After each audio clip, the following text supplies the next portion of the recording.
merupakan sebuah studi ilmu yang mengkaji hubungan atau interaksi antara organisme dengan organisme dan antara organisme dengan lingkungannya.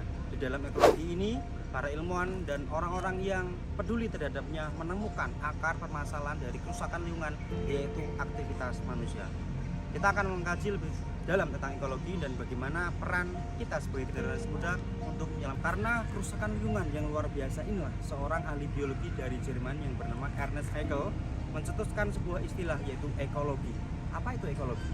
Ekologi berasal dari dua kata Yunani, eikos yang berarti rumah dan logos yang berarti ilmu pengetahuan. Ekologi mengkaji interaksi antara organisme hidup dan organisme hidup serta antara organisme hidup. Populasi adalah sebuah individu yang hidup di daerah tertentu di waktu tertentu. Misal saya contohkan di Taman Prestasi banyak kehidupan antar individu, yaitu sama manusia yang mampir di Taman Prestasi ini. Karakteristiknya adalah dia mengunjungi di sini karena di sini tempatnya ramah, asri, banyak tempat bermain untuk anak-anak dan lain-lain. Dan populasi ini bisa berubah ukurannya setiap waktu dan setiap sepanjang masa, karena yang terjadi adalah faktor alam, yaitu kebakaran, tsunami, kayak tanah longsor, kayak kejadian virus, dan bisa terjadi disebabkan oleh manusia itu sendiri. Contoh kemarin yaitu maraknya yang lagi naik-naiknya virus corona. Dan populasi ini mempunyai karakteristik yang berbeda-beda yang tadi saya jelaskan di awal, yaitu setiap individu mempunyai karakteristik masing-masing, dan karakteristik setiap individu mempunyai beragam karakteristik yang berbeda setiap kelompok atau setiap di daerah tertentu. Rantai makanan adalah interaksi antara makhluk hidup yang terjadi dalam suatu ekosistem yang melibatkan antara proses makan dan dimakan. Dalam rantai makanan sendiri, terdapat dua jenis istilah yang sering kita sebut. Yang pertama adalah jaring makanan, dan yang kedua adalah piramida jumlah makanan. Jaring-jaring makanan dibagi menjadi 4 bagian. Yang pertama adalah trofik 1 atau yang disebut juga dengan produsen. Contohnya di sini adalah tanaman hijau atau tumbuhan. Yang kedua adalah trofik kedua atau yang disebut juga dengan konsumen primer. Konsumen primer sendiri contohnya adalah kambing, sapi, dan tikus. Yang ketiga adalah trofik ketiga. Trofik ketiga disebut juga dengan konsumen sekunder. Contohnya adalah burung hantu, ular yang memakan tikus. Yang keempat adalah trofik 4 atau yang disebut juga dengan konsumen tersier. Konsumen puncak atau hewan yang bermakan karnivora. Contohnya adalah harimau, elang, dan sebagainya. Manusia juga bisa disebut sebagai trofik 4 atau konsumen tersier. Tujuan jaring-jaring makanan adalah yang pertama, melihat interaksi setiap makhluk hidup. Yang kedua adalah menggambarkan interaksi secara tidak langsung antar spesies.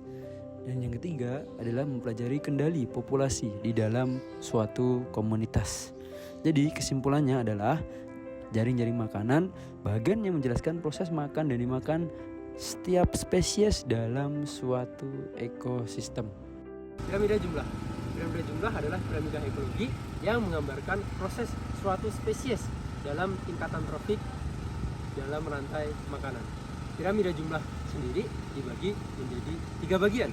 Yang pertama adalah piramida jumlah tegak, yang kedua adalah piramida jumlah terbalik sebagian, dan yang ketiga adalah piramida jumlah terbalik. Kerusakan lingkungan antara lain seperti air, udara, dan tanah. Ada 2 faktor yang menyebabkan hal tersebut. Yang pertama adalah faktor alam, yang kedua adalah aktivitas manusia. Seperti penebangan liar, pembuangan sampah sembarangan, sungai, dan di mana saja. Penggunaan bahan bakar gas BBM yang sekarang semakin meningkat. Salah satu faktor pemanasan global adalah efek rumah kaca. Efek rumah kaca menyebabkan lapisan ozon semakin menipis. Menipisnya lapisan ozon akan menyebabkan suhu di bumi ini semakin meningkat. Kelestarian lingkungan hidup merupakan karunia dari Tuhan yang harus dijaga dan dilestarikan agar bisa bermanfaat bagi seluruh makhluk hidup. Namun saat ini kelestarian lingkungan sering kali terancam oleh aktivitas manusia. Oleh karena itu, pelestarian lingkungan sangat penting untuk dilakukan oleh setiap individu. Setiap individu dapat melakukan tindakan secara individual, seperti contohnya tidak membuang sampah sembarangan, mengurangi penggunaan bahan plastik, dan menanam pohon atau reboisasi. Kepedulian milenial. Kepedulian lingkungan adalah upaya perilaku untuk menjaga kelestarian alam. Kita sebagai milenial Indonesia harus tentunya menjaga kelestarian alam Indonesia. Contoh-contoh upaya dan perilaku untuk menjaga kelestarian Indonesia yaitu yang pertama, membuang sampah pada tempatnya.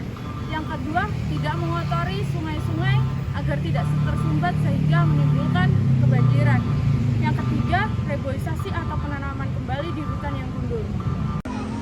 Pengelolaan sampah dibagi menjadi beberapa tahapan. Yang pertama ada pengurangan sampah, lalu yang kedua ada pengumpulan dan juga pengangkutan sampah, yang ketiga merupakan pengolahan sampah, dan yang terakhir merupakan pembuangan sampah.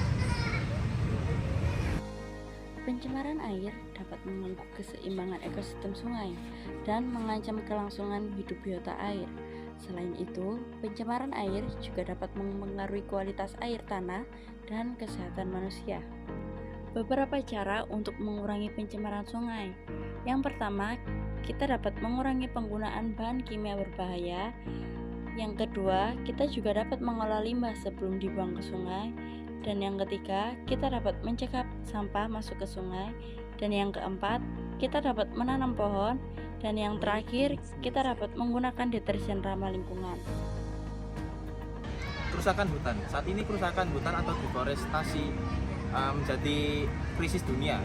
Di sini hampir 7,3 juta hektar hutan telah terbabat habis di seluruh dunia setiap tahunnya menurut PBB. Dan itu sebagian besar disebabkan oleh aktivitas manusia yang menjadi sektor industri, apalagi industri kertas. Nah, lihatlah, pohon yang besar ini membuat kita merasakan sejuk dan juga aman dari sengatan sinar matahari. Apabila pohon ini ditebang, akan menjadi panas di sini. Ayo teman-teman, mari kita lestarikan hutan di seluruh dunia. Di Hari Pahlawan ini, mari kita menunjukkan sikap kita, yaitu patriotisme, untuk menjaga lingkungan dan peduli terhadap lingkungan. Terkadang banyak anak-anak muda yang membuang sampah sembarangan. Nah ya, contohnya yang sampah satu ini yang melakukan. Jadi kita harus mencintai dan menjaga lingkungan kita agar kita menikmati lingkungan kita yang indah ini. Jadi buat apa lagi? Ayo kita jaga lingkungan kita dengan contoh hal kecil saja, membuang sampah pada tempatnya. Jaga kebersihan lingkungan itu perlu ditanamkan sejak diri kita masih kecil. Itu dari arahan orang tua atau dari arahan saudara-saudara, itu kita harus menjaga lingkungan kita. Dan sebelum kita mengajak semua orang menjaga lingkungan, kita harus introspeksi diri kita terlebih dahulu untuk menjaga lingkungan. Sekian, terima kasih. Bagaimana pendidikan dapat membantu dalam meningkatkan kesadaran masyarakat dalam kebersihan lingkungan? Kalau bicara tentang pendidikan itu harus diadakannya edukasi sejak dini, baik dari tingkat balita, anak-anak, remaja, dan sampai dewasa. Itu harus ada edukasi tentang gimana cara kita menjaga. Apa ide atau inisiatif kreatif dapat diimplementasikan untuk meningkatkan kebersihan lingkungan di tingkat lokal?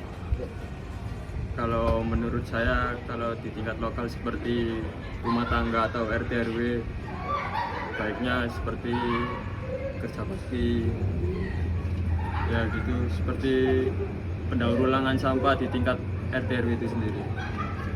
Nah, ini pertanyaan kedua, Kak, bagaimana kita dapat meningkatkan dalam program-program pengelolaan lingkungan? Kalau partisipasi masyarakat itu tergantung masyarakatnya sendiri ya, sadar apa enggak terhadap wilayahnya sendiri. Ya itu dijaga sendiri-sendiri.